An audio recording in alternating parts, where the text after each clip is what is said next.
É um prazer estar com os irmãos hoje. Recebi esse convite do Jay, um pastor amigo, por quem eu tenho muito respeito e admiração. E eu louvo a Deus pelo que o Senhor tem feito nos irmãos e através dos irmãos ao longo desses anos todos. Muitas pessoas têm sido edificadas, famílias. Ver essa quantidade de crianças aqui alegra o coração. Uma igreja que tem muitas crianças, sinal de vida, né? Igreja, famílias se aproximando, se chegando. E oro para que Deus continue abençoando vocês grandemente. Sempre que lembrarem, ore por nós. Estamos na Igreja Batista do Jardim Botânico. Recebe esse nome porque ela começou no Jardim Botânico, mas hoje o endereço da igreja, há 30 e poucos anos, fica na Professor Saldanha, com o Jardim Botânico, mais próximo à Lagoa. Estamos ali no desafio de evangelizar aquela região do Rio de Janeiro. Hoje, um dos grandes desafios do Brasil, do Rio, é a Zona Sul. Poucas igrejas e um contingente expressivo de pessoas precisando ouvir o Evangelho. E nós estamos ali servindo ao Senhor. Eu peço aos irmãos que sempre que lembrarem, orem por nós. Eu quero pensar com vocês hoje sobre um tema bem sugestivo. Lembra-te de Jesus Cristo. E o texto é 2 Timóteo 2, verso 8. Você pode abrir sua Bíblia ou mesmo ler aí no boletim informativo, que o texto está disposto também. Essa é uma passagem bem instrutiva. Eu oro para que sejamos edificados na palavra na noite de hoje. 2 Timóteo 2, verso 8, diz assim, a viva e eficaz palavra de Deus. Lembra-te de Jesus Cristo, ressuscitado de entre os mortos, descendente de Davi, segundo o meu evangelho. Que o Senhor nos abençoe. Irmãos, Paulo foi o maior teólogo do cristianismo, isso é ponto pacífico. E não apenas isso, o maior escritor do Novo Testamento, o maior plantador de igrejas, foi um homem de características bem singulares, mas, sobretudo, Paulo foi um pastor de almas. E esse documento que nós acabamos de ler, ele deve ser lido sempre com uma reverência a mais, eu diria assim, porque são as últimas palavras escritas pelo apóstolo Paulo. Ele está encarcerado em Roma, na antessala do martírio. Talvez algumas semanas, no máximo, alguns meses depois de ter escrito essa carta, ele foi decapitado por ordem expressa do imperador Nero. E essa carta é a segunda que ele dirige a Timóteo, seu filho na fé. É interessante notar, de todos os amigos de Paulo e todos os seus discípulos, Timóteo era o mais próximo de Paulo. Ele várias vezes chama Timóteo de meu filho Timóteo. Se você fizer a leitura da narrativa de Atos, escrita por Lucas, o médico amado, você vai observar que Paulo teve esse encontro com Timóteo na segunda viagem missionária, numa região chamada Licaônia, entre a Ásia Menor e a Cilícia, onde Paulo nasceu. E o texto vai dizer que, chegando ali, numa cidade chamada Derbe, Paulo encontrou um discípulo chamado Timóteo. Nós temos algumas notas biográficas bem interessantes sobre a vida dele. Ele era filho de um pai pagão e de uma mãe cristã, e uma avó também cristã, ambas judias convertidas à fé cristã. E o texto vai dizer que Paulo o levou consigo para a viagem missionária. E é interessante porque as pessoas daquela região davam bom testemunho daquele rapaz a quem chamavam de discípulo de Jesus. Alguns vão dizer que Timóteo tinha no máximo, 17 anos de idade, quando Paulo o convidou para seguir viagem com ele. Passaram-se alguns anos, e quando Paulo escreve essa última carta, Timóteo agora é o pastor de Éfeso, uma das principais cidades do mundo antigo, a capital da Ásia Menor, capital política, econômica, religiosa, cultural. Ele é um pastor na casa dos 30 e poucos anos, e ele tem uma série de problemas. Ele está enfrentando lutas dentro da igreja e fora dela. Timóteo é alguém que tem problemas de saúde. Paulo, inclusive, recomenda a ele que cuide das suas constantes enfermidades. Ele é alguém que tem uma personalidade difícil, no sentido de que ele é tímido, e para liderar uma igreja com a timidez dele, Paulo chega a dizer, Deus não tem nos dado espírito de covardia, mas de ousadia, moderação, coragem. Timóteo tinha fraquezas emocionais, e Timóteo, ele tem o elemento jovem. Inclusive, Paulo diz, ninguém despreza a tua mocidade. Não é demérito ser jovem, mas aquela comunidade, de alguma maneira, resistia à liderança daquele jovem pastor. E tem o problema externo, as heresias, a perseguição. E Paulo já havia, então, escrito uma primeira carta, e agora escreve essa segunda carta, e o tom dela, além de algumas recomendações pastorais em linhas gerais, é uma carta de encorajamento, a última palavra do mestre ao seu discípulo, ao seu filho na fé. E Timóteo está recebendo encorajamento. E é curioso notar, porque nós vivemos, mutatis mutandis, realidades muito similares. Nós temos dificuldades, problemas, lutas, dentro e fora, no contexto da igreja, no contexto do lar, na sociedade na qual estamos inseridos. E nós precisamos de encorajamento. Nós precisamos de palavras que nos incentivem a permanecer na fé e seguir em frente.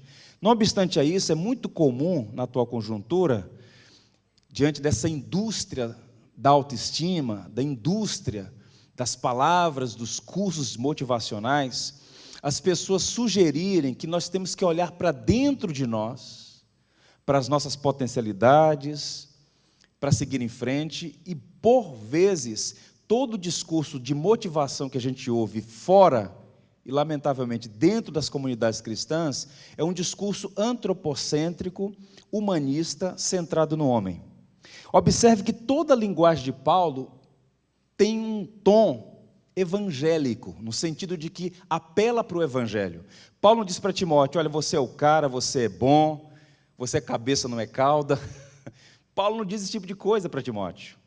Como é que alguém pode ser encorajado vivendo dias difíceis? Como é que nós podemos ser encorajados?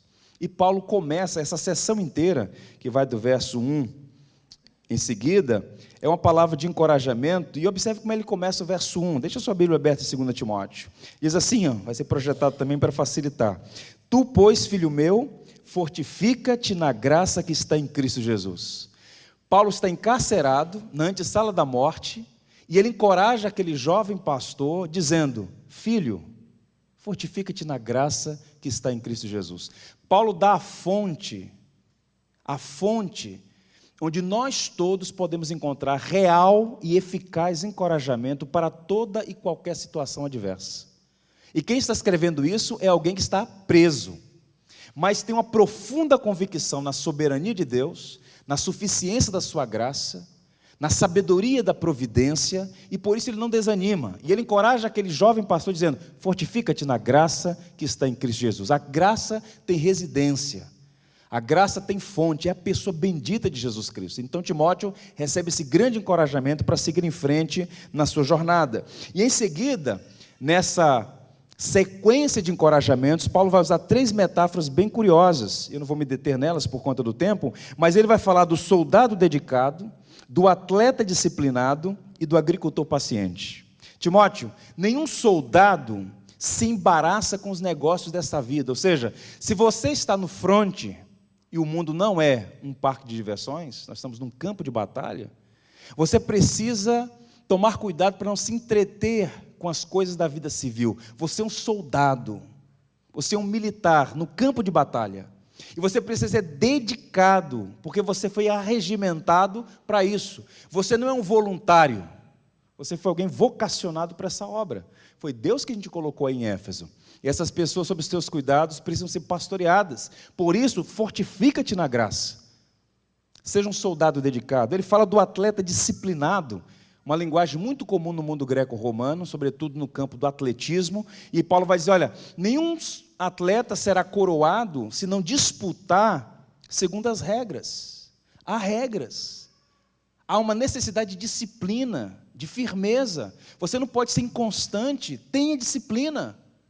E como dizia um poeta brasileiro, disciplina é liberdade. E Paulo está dizendo isso para Timóteo. E ele fala sobre o agricultor paciente. O agricultor deve ser o primeiro a colher os frutos. Mas entre o plantio e a colheita há um tempo, há um processo, há etapas, há demandas. Seja paciente, Timóteo, os frutos virão. Um planta, o outro rega, mas é Deus quem dá o crescimento. Você precisa ser maduro, seja paciente. Então Timóteo está sendo encorajado a permanecer firme, a cumprir a sua vocação, que era pastorear aquelas pessoas, mas, sobretudo, permanecer firme no Evangelho até o final. E aí Paulo chega no ápice dessa série de encorajamentos, e ele diz então, lembra-te de Jesus Cristo. E essa pergunta, ou melhor, esse texto impõe uma pergunta. Não é estranho que um apóstolo escreva para um pastor dizendo: lembra-te de Jesus Cristo? E a melhor maneira de você estudar a Bíblia, de crescer no conhecimento das Escrituras, é dialogar com o texto. A Bíblia é um livro vivo. E a pergunta é: por que Paulo está recomendando a Timóteo: lembra-te de Jesus Cristo? Ele esqueceu? Ele não sabia quem era Jesus Cristo? Houve ali um esquecimento temporário? O que aconteceu? É curioso porque Paulo está trazendo à memória um fato que nós também precisamos trazer à memória. Nós temos uma facilidade, uma inclinação inerente a nos esquecer de gloriosas verdades que não podem ser esquecidas. E essa relação entre memória e esquecimento, ela está presente em toda a história da redenção. Por exemplo, a Páscoa, quando Deus, por atos extraordinários, tirou o povo do Egito, e logo depois de atravessar o Mar Vermelho, celebração da Páscoa, e o texto está lá muito bem claro: quando vocês estiverem celebrando a Páscoa, e as crianças perguntarem: que rito é este? Qual é o significado disso? Respondam para elas: ensina esta geração e as gerações subsequentes, é a Páscoa do Senhor, como Deus nos tirou do Egito. A Páscoa, portanto, era um memorial redentivo, para que aquela geração e as futuras gerações jamais se esquecessem: nós fomos escravos, agora somos libertos, porque Deus nos libertou. No segundo momento, na gloriosa obra de Cristo, o clímax da redenção, a ceia foi instituída em memória do Senhor. Por que nos reunimos periodicamente para memorar a obra de Cristo, sua morte e ressurreição? Porque é uma propensão, há uma inclinação ao esquecimento. E Timóteo, ele precisava trazer à memória a pessoa e a obra de Jesus Cristo. E esse verbo aqui, lembra-te, o antônimo dele, o contrário, é familiar na língua portuguesa. Se eu perguntasse aqui, o que é que significa amnésia? O que significa? Esquecimento. É uma palavra grega. E a palavra que Paulo usa aqui é anamnese. É ativar a memória. Se amnésia é esquecimento, anamnese é memória. Ele já sabia, ele teve de fato uma experiência pessoal com Jesus Cristo, mas parecia que havia se esquecido disso. E é curioso notar como os problemas, como as dificuldades, as adversidades pelas quais passamos, têm um poder tirânico de enfraquecer nossa memória. Cantamos verdades gloriosas, fazemos confissões de fé belíssimas, mas basta passar por um vale, basta passar por um momento de adversidade, parece que as verdades são pulverizadas, esquecemos. E Paulo, um experiente pastor, inclusive ele se denomina Paulo o Velho, escrevendo ao jovem pastor, diz: meu caro, lembra-te de Jesus Cristo, traz à tua memória quem é Jesus Cristo.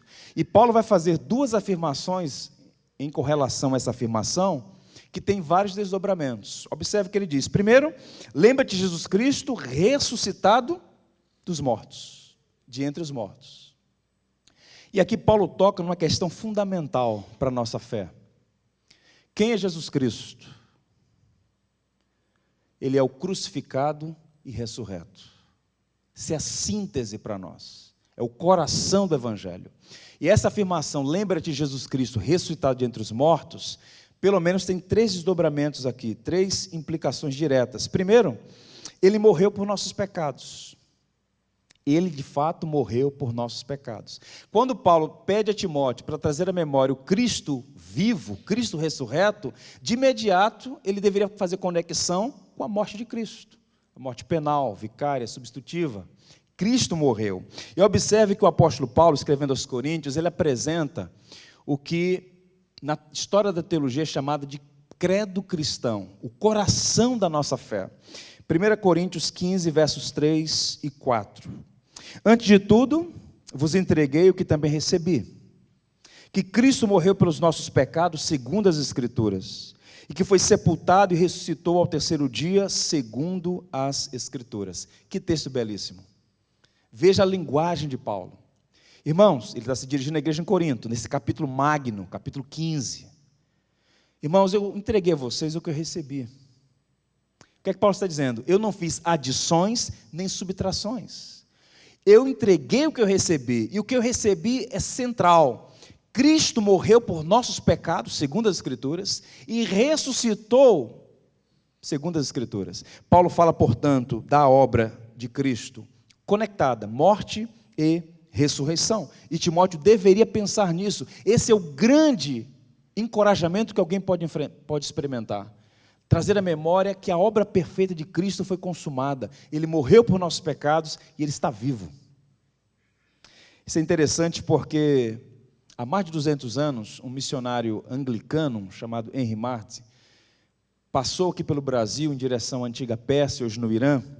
Ele era um filólogo brilhante da Universidade de Cambridge, falava vários idiomas orientais, e ele foi para lá com a intenção de traduzir Bíblias para aquelas línguas orientais. E o navio que ele embarcou passou pelo Brasil monárquico, à época Salvador capital, e ele ficou 15 dias aqui. E ele escreveu no seu diário as impressões que ele teve sobre o Brasil. Isso é curioso. E então ele diz no seu diário, entre outras coisas, o seguinte: o Brasil é um país onde há muitas cruzes, mas os brasileiros não conhecem a mensagem da cruz. Parece que ele escreveu ontem. A despeito de tantas cruzes, nos hospitais, nas repartições públicas, nas capelas, nas igrejas, boa parte das pessoas não conhece a mensagem da cruz. E o escândalo maior é que boa parte dos cristãos, e em particular dos cristãos evangélicos, herdeiros da reforma, não conhece a mensagem da cruz. Basta observar a linguagem pagã, o modo de pensar meritório. Salvação não diz respeito ao que você faz ou deixa de fazer. A salvação é algo que Deus fez na pessoa de Jesus Cristo. Naquela cruz ele bradou, está consumado. Cristo não morreu para possibilitar salvação, Cristo morreu para garantir salvação. O profeta diz, ele verá o fruto do penoso trabalho de sua alma e ficará satisfeito. Nós cremos na pessoa de Jesus Cristo, no sentido de confiamos em sua obra, e a justiça dele nos é imputada. Nós cremos na sua obra, na morte perfeita, vicária, em nosso lugar. Ele morreu a nossa morte, ele ressuscitou, o túmulo está vazio. E ao crer na pessoa de Jesus Cristo, nós somos graciosamente, gratuitamente salvos, sem ter que fazer nada. Isso é o Evangelho. Adicionar coisas a isso é retroceder. Se você ler, por exemplo, os documentos oficiais da Igreja Romana, Verbum Dei, por exemplo, está escrito lá, que a salvação é pela graça. O que nos distingue do catolicismo romano é que para nós, herdeiros da reforma, a salvação é pela graça somente. Não é graça mais obras, graça mais penitência, graça mais invocação dos santos, graça mais aditivos. Não, é pela graça somente. Justificados pela graça, mediante a fé, temos paz com Deus. Tudo centrado na pessoa bendita de Jesus Cristo. E boa parte das pessoas parece se esquecer disso. E Timóteo deveria trazer a memória. Lembra-te do Cristo ressuscitado. Ele morreu por seus pecados.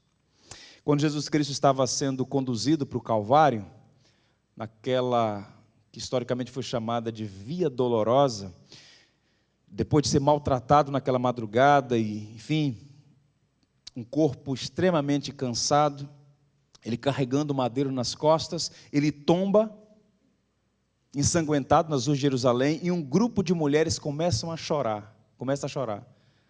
E ele então recupera o fôlego, e Lucas diz que ele olha para aquelas mulheres e diz assim: filhas de Sião, não chorem por mim, chorem por vocês e por vossos filhos.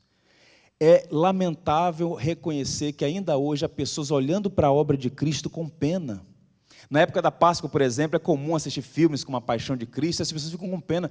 Caramba, não precisava ter morrido. Meu irmão, se ele não morresse, não haveria possibilidade de vida. Você só é abençoado porque ele foi amaldiçoado. Você só pode ser aceito por Deus porque ele foi abandonado naquela cruz. Isso é o coração do Evangelho. Ele nasceu para morrer. O Natal é o prelúdio da Páscoa. E essas informações, essas doutrinas são basilares. A igreja precisa recuperar isso. E Paulo encoraja Timóteo não com palavras frívolas, mas com evangelho, com doutrina substancial. Lembra-te de Jesus Cristo ressuscitado de entre os mortos. Portanto, ele morreu por nossos pecados e mais, ele está vivo e presente. Porque por vezes nós, se não houver um cuidado, é possível que a gente pense na pessoa de Cristo como uma pessoa tão distante, e às vezes alguns até imaginam a ressurreição como um folclore. O que importa é que Jesus ressuscitou no meu coração. A ressurreição de Cristo foi física, visível, real, histórica. Cristo está vivo.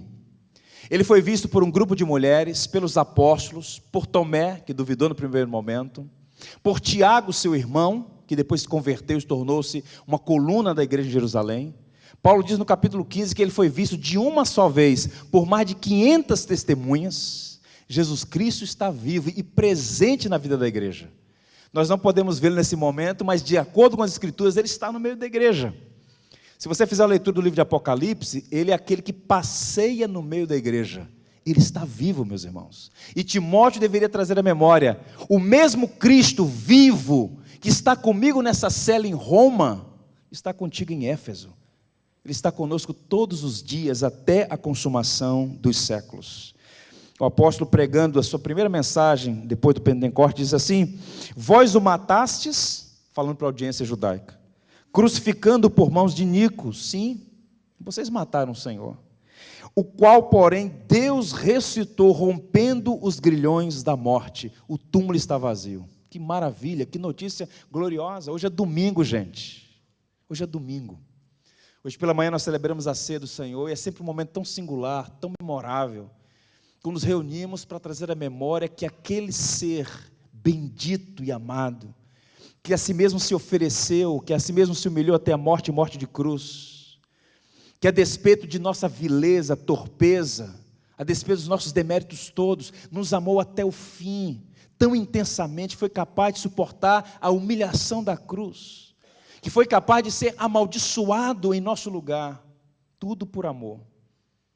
Ele morreu, mas ao terceiro dia ressuscitou, e ele está vivo no meio da igreja, louvado seja o seu nome.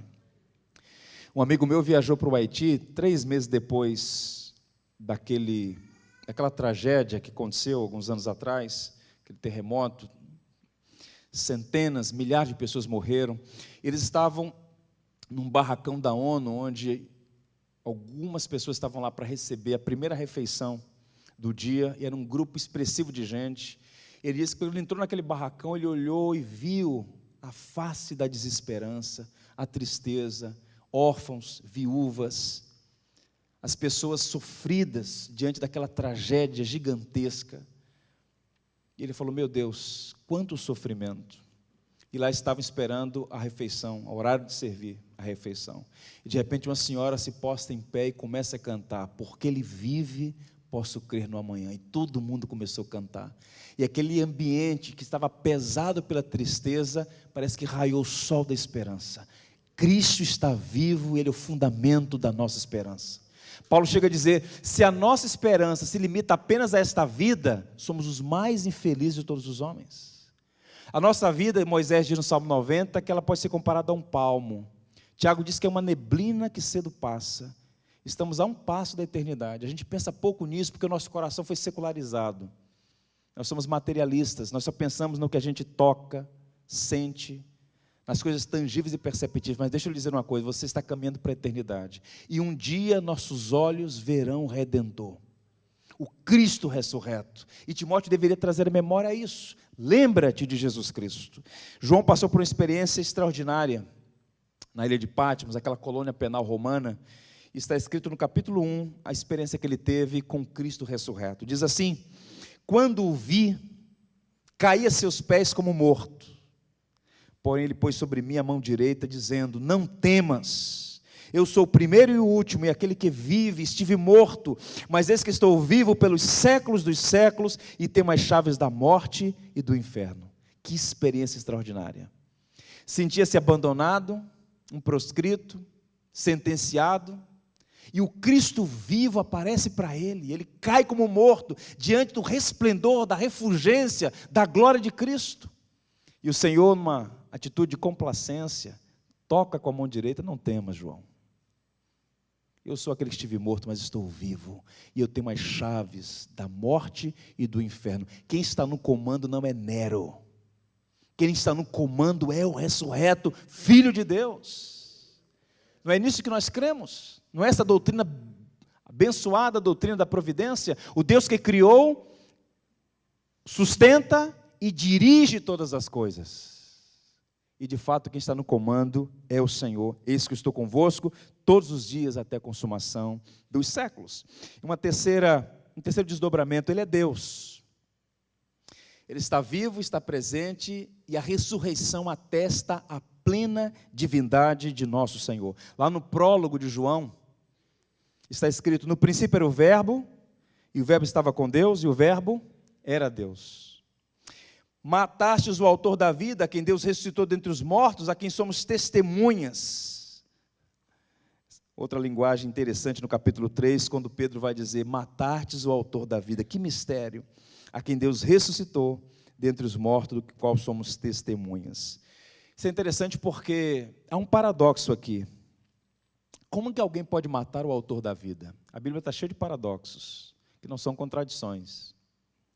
E é interessante porque aquele indivíduo nasceu ali em Belém, é o agente de toda a criação. Karl Barth, que foi um grande teólogo, a despeito das fraquezas que teve em alguns pontos da sua teologia, refletindo sobre a doutrina da encarnação, ele dizia: como entender esse mistério? Aquela criança balbuciando naquela manjedoura é o agente de todo o universo criado. João disse: sem ele, nada do que foi feito se fez. E este ser encarnado é plenamente divino. O texto vai dizer: também sabemos que o Filho de Deus é vindo e que nos tem dado entendimento para reconhecermos o verdadeiro. E estamos no verdadeiro em seu Filho Jesus Cristo. Este é o verdadeiro Deus e a vida eterna. Louvado seja o nome do Senhor. Na Inglaterra, séculos atrás, sofrendo por conta do liberalismo, que estava vindo da Alemanha e contaminando muitas igrejas, o problema da divindade de Jesus Cristo chegou no parlamento de Westminster, e a igreja da Inglaterra está vinculada, a igreja anglicana, ao Estado. E um grupo de deputados estava debatendo esse assunto: Jesus Cristo é plenamente Deus? Ou é um tipo de Deus, ou a divindade é um mito? E um daqueles parlamentares, um homem brilhante, tomou a palavra e disse: meus amigos, vamos pensar um pouco. Se o notável William Shakespeare entrasse nessa sala, todos nós ficaríamos de pé, iríamos saudá-lo como um brilhante homem que foi. Se Jesus Cristo entrar por essas portas, nós todos iremos nos prostrar diante dele e dizer: Rei meu e Deus meu. Ele não é qualquer pessoa, ele é plenamente divino. E essa doutrina, ela é inegociável. Homens, no período da igreja antiga, naqueles primeiros 5 séculos da história, deram uma vida para sustentar a doutrina trinitária, em particular a doutrina da plena divindade de Cristo, contra os arianos que sustentavam que Jesus Cristo não era plenamente Deus, mas no máximo um tipo de Deus. E nas Escrituras nós temos várias passagens que atestam a plena divindade de nosso Senhor. Você não se curva, você não reconhece o senhorio de uma projeção humana, de um ídolo humano, mas do Deus eterno que se fez carne. Ele é plenamente divino. Ele chegou a dizer, um grupo de judeus, um grupo de interlocutores questionando a ele, e ele então diz assim: Abraão viu meu dia e se alegrou. Espera aí, você não tem nem 50 anos, diz que Abraão viu o seu dia? Jesus então olha e diz: antes que Abraão existisse, eu sou. E quando Jesus disse, eu sou, eles ficaram injuriados, porque essa afirmação reportava-se à lei, à experiência de Moisés. Quando perguntarem quem eu sou, diga que eu sou. Jesus Cristo é plenamente divino, bendito seja o nome do Senhor. Diz mais, ele é descendente de Davi. Se a afirmação ressurreto dentre os mortos aponta para a divindade de Cristo, a segunda expressão que Paulo usa aí, descendente de Davi, aponta para plena humanidade de Cristo. E aqui preciosas lições para nós. Por quê? Observe, Primeiro, Jesus Cristo é plenamente humano. João 1, verso 14 diz assim: e o Verbo se fez carne e habitou entre nós, cheio de graça e verdade, e vimos a sua glória, glória como do gênito do Pai. Vamos repetir juntos? E o Verbo se fez carne e habitou entre nós, cheio de graça e de verdade, e vimos a sua glória, glória como do unigênito do Pai. O Verbo se fez carne. Você já parou para pensar nisso, na humanidade de Cristo? Algumas pessoas não têm dificuldade, por exemplo, para reconhecer a divindade. Jesus Cristo é divino. Mas você já parou para pensar que Ele é plenamente humano como você? Que Ele é carne e osso, igual a você, exceto em pecado, mas igualzinho a você? É impressionante ou não é? É de fato impressionante. E quando Paulo fala, lembra de Jesus Cristo, ressuscitado de entre os mortos, descendente de Davi, ele está apontando aqui para a humanidade de Cristo. E há um texto no livro de Apocalipse que diz assim: eu sou a raiz e a geração de Davi. Pergunta é, o que significa ser a raiz e a geração de Davi? Palavras do próprio Cristo, ele está afirmando sobre si, sobre a sua identidade. Raiz é a origem de Davi. Davi tem origem no Cristo, que é verbo eterno. E ao mesmo tempo ele é geração de Davi, porque segundo a carne ele é um descendente de Davi. Só há um ser no universo que pode dizer: eu sou a geração e a raiz de Davi. Raiz e geração. Plenamente divino, plenamente humano. Isso faz toda a diferença. Nós servimos a um ser que conhece as nossas dores, que conhece as nossas lutas, que conhece as nossas adversidades, porque é humano igual a nós. Isso realmente é impressionante. Agostinho, brilhante teólogo da igreja, em uma de suas obras, ele fala sobre a encarnação de uma maneira tão especial. A linguagem dele é a seguinte, é um poema. Ele diz assim: o Criador do universo foi feito homem, para que ele, o soberano das estrelas, pudesse mamar no seio de uma mãe, para que aquele que é o pão tivesse fome, a fonte tivesse sede, o caminho ficasse cansado em sua jornada, a verdade pudesse ser acusada de falso testemunho, a força pudesse crescer fraco, o curador pudesse ser ferido, para que a vida pudesse morrer. Ele se fez carne para experimentar a morte em nosso lugar. O Verbo se fez carne, cumprindo uma profecia lá, o proto-evangelho nos portões do Éden. O Senhor prometeu enviar aquele que esmagaria a cabeça da serpente. Ele foi profetizado em toda a história da redenção no Antigo Testamento. E Paulo diz que na plenitude do tempo, Deus enviou o seu Filho, nascido sob a lei, nascido de mulher, para resgatar aqueles que estavam debaixo da tirania deste mundo, do adversário, da culpa, da morte, do pecado. Era necessário que ele se fizesse homem, e de fato ele se fez homem, como todos nós somos humanos, exceto em pecado. O único ser humano que jamais pecou. Ele é o novo Adão, que passou pelo teste e foi aprovado, cumpriu cabalmente a lei, amou a Deus sobre todas as coisas e amou o seu próximo como a si mesmo. João 1, versos 1 e 14, dizem assim: no princípio era o Verbo, e o Verbo estava com Deus, e o Verbo era Deus. E o Verbo se fez carne e habitou entre nós, e cheio de graça e de verdade, e vimos a sua glória, glória como do unigênito do Pai. Louvado seja o nome do Senhor. Que maravilha. É um mistério. Essa chamada união hipostática, as duas naturezas numa pessoa, é um mistério. Naquela passagem que Jesus Cristo está atravessando o lago de Genezaré, o mar da Galileia, e tem aquela tempestade, o barco começa a correr o risco de naufrágio, os discípulos, alguns deles experientes pescadores, fazem todos os esforços necessários, não conseguem a manobra necessária, acordam o mestre que está dormindo na proa do barco: mestre, não te importa que pereçamos? E o Senhor levanta, aquieta o vento e as ondas bravias, e eles ficam impressionados e perguntam: quem é este que até o vento e o mar lhe obedecem? Pergunta: por que ele dormia na proa do barco? Cansaço, ser humano, e ao mesmo tempo divino. E aí é um paradoxo interessante do Barth: cansado, porém onipotente. Quem pode entender esse sondável mistério? Bendito seja o Senhor, plenamente Deus, plenamente homem. E mais, ele é cheio de compaixão, é um ser que conhece as nossas dores. O autor de Hebreus diz assim: porque não temos sumo sacerdote que não possa compadecer-se das nossas fraquezas, Antes foi ele tentado em todas as coisas, à nossa semelhança, mas sem pecado.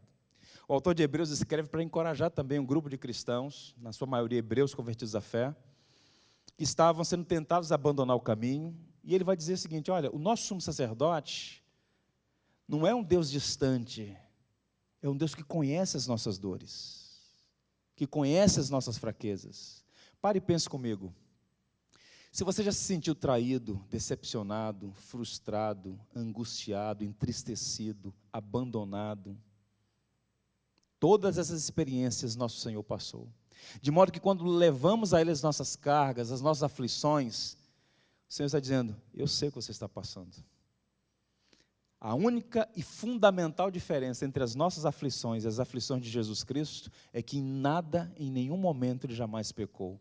Ele disse aos fariseus e escribas do seu tempo: quem de vocês pode me arguir a consciência? Quem aqui pode me acusar de algum pecado? Ele é o justo, o imaculado Cordeiro de Deus. Mas isso faz diferença, você apresentar suas aflições a alguém que se importa com você. De fato, se importa com você. Um amigo meu, alguns anos atrás, na verdade há quase 20 anos, teve uma experiência significativa nas ruas de Recife. Ele já era um pregador bem conhecido no Nordeste, e ele estava indo pregar numa expressiva igreja da capital pernambucana, e teve uma chuva forte, aquelas chuvas de verão, no final da tarde, ruas alagadas, e ele teve que deixar o carro num posto e atravessar uma viela para uma outra avenida principal, para pegar um táxi para ir para a igreja, para não se atrasar. E quando ele está atravessando aquela viela, ele está com a Bíblia na mão, com um terno, gravata, aquele estereótipo de pastor, de crente. E quando ele está passando, tem um homem sentado naquele beco escuro. E quando ele está passando pelo homem, um indivíduo diz assim: fale de Jesus para mim. E ele continua caminhando e falando: desculpa, mas não tenho tempo, estou atrasado. E ele continua andando, e rápido, acelerado. Quando ele está para atravessar o beco escuro, o homem grita assim: se o teu Senhor estivesse aqui, ele me daria atenção. Ele para, não consegue mais seguir em frente, ele volta e fala: você me perdoe, se o meu Senhor estivesse aqui, ele te daria atenção. Mais importante que as multidões são as pessoas. Cristo é cheio de compaixão. Ele começa a conversar com o homem, senta e começa a falar do Evangelho, apresenta a pessoa bendita de Cristo, crucificado e ressurreto. Em determinado momento da conversa, o homem abre a mochila surrada, tira um diploma plastificado, engenheiro civil pela Universidade de Pernambuco, estava nas drogas, na sarjeta, perdeu a família, dignidade, emprego, tudo, e naquela noite escura, a misericórdia, a compaixão de Cristo usou um pecador para transmitir o Evangelho. Cristo é cheio de compaixão, Ele vai ao encontro do necessitado, Ele se importa conosco, nós não somos números, irmãos, aqui nós somos algumas dezenas de pessoas, mas Ele nos chama pelo nome, numa época como a nossa, de coisificação das pessoas, e uma tentativa sórdida de personalizar por interesses escusos. Cristo, de fato, dignifica, reconhece o valor, a dignidade inerente do ser humano, Ele tem compaixão do perdido. Que maravilha saber disso.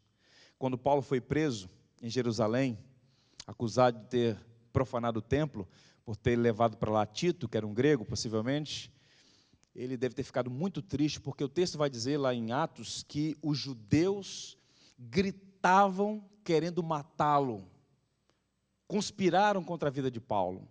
E Paulo então diz para o comandante romano: olha, eu sou romano e eu tenho direito de defesa, eu quero falar. Então o comandante diz: olha, eu também sou cidadão romano, isso me custou um alto valor. Paulo: eu sou por direito de nascimento, eu sou de Tarso, eu quero falar. E Paulo então se dirige àquela audiência, começa a falar da sua conversão, e as pessoas não querem ouvir, e começam a dizer: você tem que morrer, você tem que morrer. E então o comandante leva Paulo para a fortaleza, e de lá, por causa de uma conspiração, mais de 200 homens escoltam Paulo para Cesareia de Filipe, Cesareia Marítima, às margens do Mediterrâneo, capital administrativa do império. Paulo fica lá. E o texto vai dizer, e eu imagino que Paulo estava com o coração moído, chamado de traidor, profanador pelos seus próprios irmãos, pelos seus próprios conterrâneos. E o texto vai dizer o seguinte: olha o que aconteceu. Na noite seguinte à prisão, o Senhor, pondo-se ao lado dele, disse o quê? Coragem. Que experiência Paulo ter tido, hein? Abatido, naquele calabouço, o Senhor aparece para ele e diz: coragem. Da mesma maneira que você deu testemunho do meu nome em Jerusalém, você vai dar em Roma. Não é o fim da linha. Você ainda vai mais longe e vai dar testemunho do meu nome.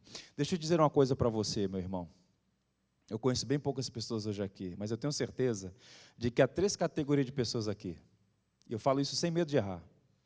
Há os que estão passando por um vale sombrio, e vale significa momento difícil, e essa dificuldade pode ser das mais variadas. Você está passando por um vale, você acabou de sair de um vale, ou você está indo para um vale. Mas deixa eu dizer uma coisa, o Senhor estará sempre conosco, Ele nunca faltará conosco, Ele é rico em compaixão. O meu avô, que recentemente completou 93 anos, lá na fazenda, sempre dizia para mim, para os meus irmãos, para os meus primos, naquelas rodas na varanda da fazenda, lendo os salmos e compartilhando a fé, transmitindo às outras gerações a sua fé, dizia: meus filhos, nunca se esqueçam, Deus enxerga no escuro. Às vezes a nossa vida está tudo trevoso, a gente não sabe em que direção, é a perdição existencial. Isso acontece até mesmo com o mais fiel e firme cristão, não sei em que direção seguir. Deixa Deus te conduzir, Ele enxerga no escuro e Ele se importa com você. Para finalizar, ele foi humilhado, mas também foi exaltado. Quando Paulo fala do descendente de Davi, imediatamente é uma conexão com a própria história de Davi. Jesus é filho de Davi. E antes da glória, veio a cruz. Antes da coroa, antes de ascender ao trono, Davi foi muito perseguido por Saul. E há uma relação entre Jesus Cristo, porque Davi é um tipo, né, de Cristo. E observe que Paulo vai dizer no hino cristológico, lá de Filipenses: a si mesmo se humilhou, tornando-se obediente até a morte, e morte de cruz. Esse é o ponto final? Não. A humilhação, sim, mas também é uma exaltação do Redentor. Pelo que também Deus o exaltou, sobremaneira, e lhe deu o nome que está acima de todo o nome. Paulo está dizendo: Timóteo, a vida cristã envolve adversidade, humilhações, lutas. Paulo mesmo faz uma lista de lutas pelas quais ele passou. Mas olha, as nossas tribulações são leves e momentâneas quando comparadas à eternidade. Isso é importante frisar numa época como a nossa, em que a teologia do triunfo, a teologia da prosperidade e tantas falsas teologias têm tanto espaço nas comunidades evangélicas no Brasil.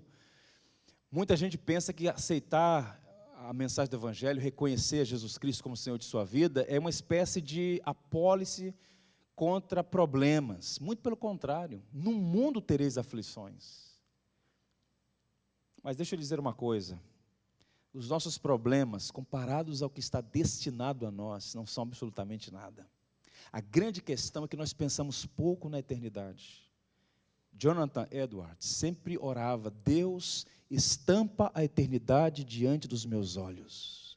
Não me permita, Senhor, perder de vista que sou peregrino, caminhando para a eternidade. Então, nossa vida é muito curta, é breve, e em certo sentido incerta, porque nenhum de nós tem gerência dela. Você não pode afirmar: amanhã estarei vivo. Não temos gerência da vida. O mais robusto dos atletas, o mais vigoroso atleta, com a mais perfeita saúde, um resfriado, pode colocá-lo numa cama. Veja como a nossa vida é frágil, e a gente precisa trazer memória a isso. Ser cristão não é receber apólice de seguro, ser cristão é reconhecer que Cristo é Senhor, que a Ele devemos tudo, que Ele é a fonte inesgotável de toda alegria. Viver é Cristo, morrer é ganho, porque a gente cruza o rio e encara o sorriso do Redentor, aquele que é o amado de nossa alma. E Paulo então encerra dizendo assim: fiel esta palavra, olha como termina o parágrafo. Fiel esta palavra, se já morremos com Ele, também viveremos com Ele. Se perseveramos, também com Ele reinaremos. Olha a linguagem. Se o negamos, Ele por sua vez nos negará. Se somos infiéis, Ele permanece fiel, pois de maneira nenhuma pode negar-se a si mesmo. Paulo conclui dizendo para Timóteo: esses problemas não têm a palavra final, Timóteo. Permaneça firme, lembra-te de Jesus Cristo, ressuscitado entre os mortos, descendente de Davi, segundo o meu evangelho. Sabe o que a tradição diz sobre Timóteo? Paulo, nós sabemos que tempos depois ele foi decapitado e se tornou para nós um símbolo de perseverança, o grande apóstolo aos gentios. Timóteo permaneceu firme no seu ministério em Éfeso, e historiadores antigos vão apontar uma tradição antiga, que ele, pregando nas ruas de Éfeso, uma turba o apedrejou, ele foi amarrado a um cavalo e arrastado pelas ruas de Éfeso até a morte. Ele não retrocedeu, ele experimentou a cruz e, consequentemente, a glória.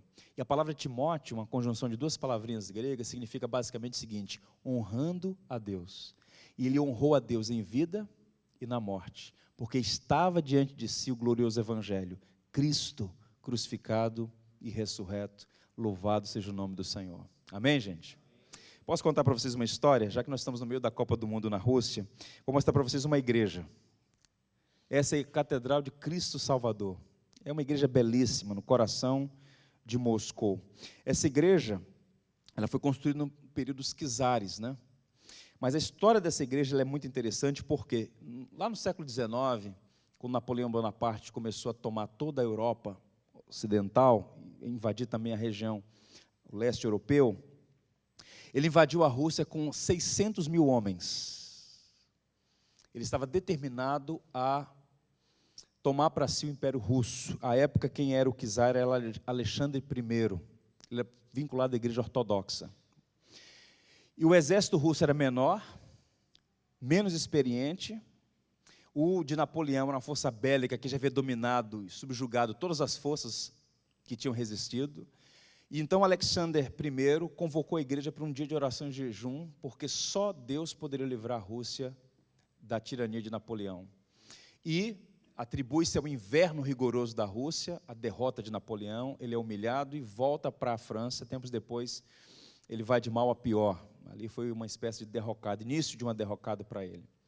E então esse czar, ele objetiva construir uma igreja que fosse um tributo a Cristo o Salvador, reconhecendo que a Rússia foi livre daquela situação pela providência divina. E ele então empreendeu essa construção, que demorou 70 anos. Igreja não é prédio, mas os prédios, as catedrais, os edifícios, têm muito a nos ensinar. Senso estético, símbolos, beleza, a teologia por trás de tudo isso. E essa igreja ela é belíssima, ela foi construída, portanto, no dia da inauguração, foi feito vários cânticos reportando-se a graça divina, ao livramento, a soberania, a providência. Ok, início do século XX, Revolução, 1917, os bolcheviques tomam o poder. Tempos depois, tem uma imagem aí, triste imagem, 26 de maio de 1933, o Stalin manda dinamitar a igreja. Ele havia empreendido no seu coração perverso riscar o cristianismo do coração do povo russo, e então ele manda tirar tudo que é precioso daquela igreja, todo o cobre, todos os painéis, tudo que era valioso, e só fica então a estrutura, e ele manda então demolir, dinamitou, implodiu aquilo lá. Ele queria construir ali um monumento à União Soviética, né? Pois bem, tempos depois, Stalin morreu, e muito recentemente, no ano 2000, um grupo de igrejas de várias partes do mundo se mobilizou para reconstruir aquela igreja em memória ao Redentor, em memória a Cristo. E essa igreja está lá hoje, no coração de Moscou, vocês podem visitá-la. E por que eu estou dizendo isso? A igreja ela não é um projeto humano, a igreja ela é de Cristo. As portas do inferno não podem prevalecer contra a igreja dele. Edificarei a minha igreja. E o que é a igreja? A igreja é um conjunto de pessoas alcançadas por essa graça. Então, tanto a igreja como um todo, a organização, a instituição, igreja, quanto indivíduos que dela fazem parte, pertencem a Cristo. A sua vida está nas mãos do Senhor. Não é um problema, uma crise emocional, um problema financeiro, um problema familiar, não importa a natureza do problema que você esteja passando. Podemos confiar que a nossa vida está nas mãos do Senhor. E Ele cuida de nós, Ele nos ama. E a prova maior de que Deus nos ama é que Cristo morreu por nós, sendo nós ainda pecadores. A nossa vida está nas mãos do Senhor. Os escoceses têm uma canção que diz assim: amado Cordeiro sofredor, teu sangue precioso nunca perderá seu poder, até que toda igreja de Deus resgatada seja salva para não mais pecar. Morreste por nós, por isso vivemos para ti. Somos teus no tempo e na eternidade. Pertencemos a Deus no tempo e na eternidade. Vamos ficar em pé e encerrar lendo Hebreus. Queria que vocês lessem comigo. Vamos ler juntos? Portanto, também nós, visto que temos a rodear-nos tão grande nuvem de testemunhas, desembaraçando de todo o peso e do pecado que tenazmente nos assedia, corramos com perseverança a carreira que nos está proposta. E mais, olhando firmemente para o autor e consumador da fé, Jesus, o qual em troca da alegria que lhe estava proposta, suportou a cruz, não fazendo caso da ignomínia, e está assentado à destra do trono de Deus. Olhe para o autor e consumador da sua fé e siga em frente. Lembra-te de Jesus Cristo, ressuscitado entre os mortos, descendente de Davi, segundo o meu evangelho. Vamos orar. Convidar aqui o pastor João Cardoso para orar por nós. Pedir ao Senhor que aplique essa palavra em nossos corações.